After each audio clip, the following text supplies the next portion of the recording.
अजब, विहीर गेली चोरीला, सकाळी पाहायला गेला आणि महाराष्ट्रातील प्रकार. गावकरी धक्क्यात, अख्खी विहीर चोरीला. हिंगोली जिल्ह्यातील सेनगाव पंचायत समिती अंतर्गत असलेल्या धनगरवाडी गावच्या शिवारात घडलेला हा प्रकार सध्या संपूर्ण परिसरात चर्चेचा विषय ठरलाय.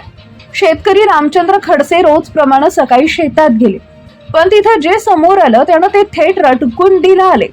कारण त्यांच्या शेतात ज्या विहिरीसाठी लाखो रुपयांचं अनुदान कागदोपत्री दाखवण्यात आलं होतं, ती विहीर प्रत्यक्षात अस्तित्वातच नसल्याचा धक्कादायक प्रकार समोर आला.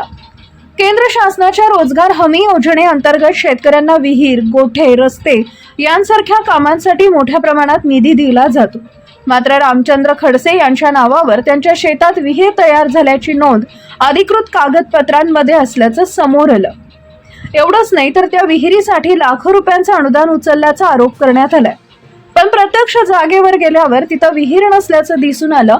यानंतर खडसे यांनी थेट विहीर चोरीला गेल्याची तक्रार दाखल केली आहे. या घटनेमुळे गावकऱ्यांमध्ये भीती आणि संतापाचं वातावरण निर्माण झालंय.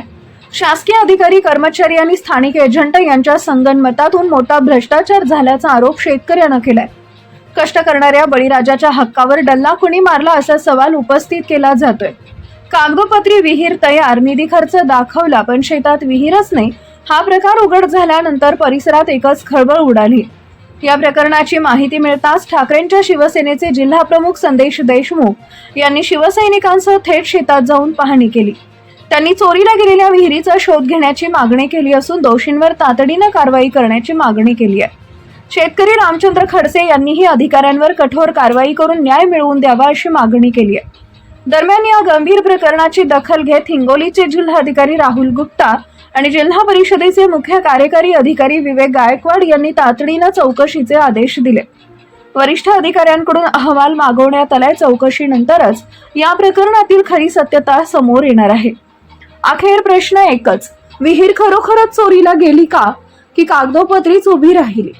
रोजगार हमी योजनेच्या नावाखाली लाखो रुपयांचा निधी नेमका कुणाच्या खिशात गेला? हिंगोली जिल्ह्यातील या प्रकारामुळे संपूर्ण महाराष्ट्र हादरलाय. आता सर्वांचं लक्ष अधिकृत चौकशी अहवालाकडे लागलं आहे.